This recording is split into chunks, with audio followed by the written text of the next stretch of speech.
Alright, good morning everyone. Yes, I've been gone for a while.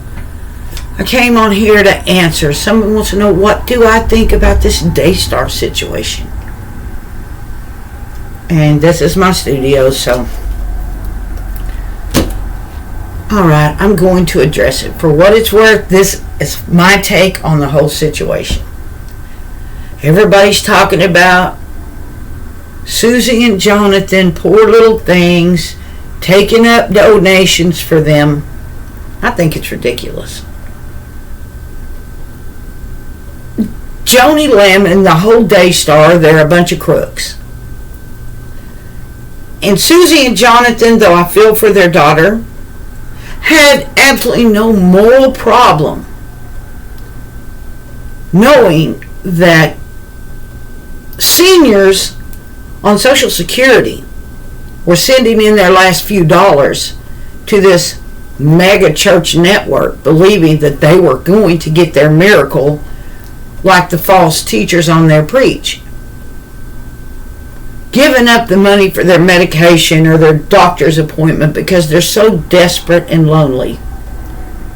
Susie and Jonathan had no problem taking money from those seniors, those vets, those desperate people, women with children, fathers with children with incurable diseases, believe in this, name it, claim it, give me money, and your problems are solved. They had no problem with taking that money to pay for their mansions and pay their mortgages.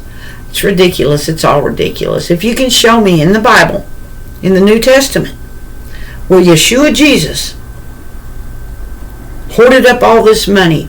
As I recall, he went into the temple with a whip and said, "My house shall be called a house of prayer, but you have made it a den of thieves." Where do these people get that we're supposed to have these mega networks? I do feel for Susie and Jonathan because of the family situation and especially the child. But we reap what we sow. They are not innocent. And there's no way on earth I would send them one red penny to pay for their mansion that they have because they were partners in crime with Daystar,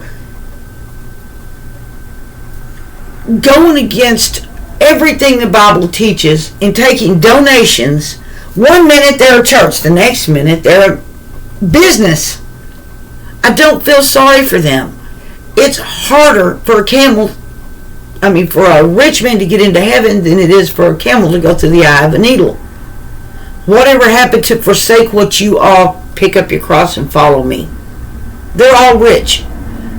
My advice to you is don't be sending these charlatans any money. They need to get out on the streets. You want to help, you want to give to these people, not these organizations that are going to take it to pay for their space to impress people, lie to people. Give it to your neighborhood pastor that's going to go out on the streets, going to help the homeless, going to help the vets, going to help these mothers with children that nobody cares about and have been forgotten. Don't give it to these rich people paying off their mansions while you sit there on the edge of eviction. I think it's ridiculous. I think God is cleaning house, and I think he's showing them for what they are. We are not commanded to open mega churches. Nobody needs mega churches. What do they do for the homeless? Absolutely nothing. What do they do for the hurting? Absolutely nothing. They get on TV, they run their mouths, and gullible people send them their last pennies. I do not understand it. I'm not going to help them. I go out here on the streets in my neighborhood. You need to get up and go out on the streets in your neighborhood.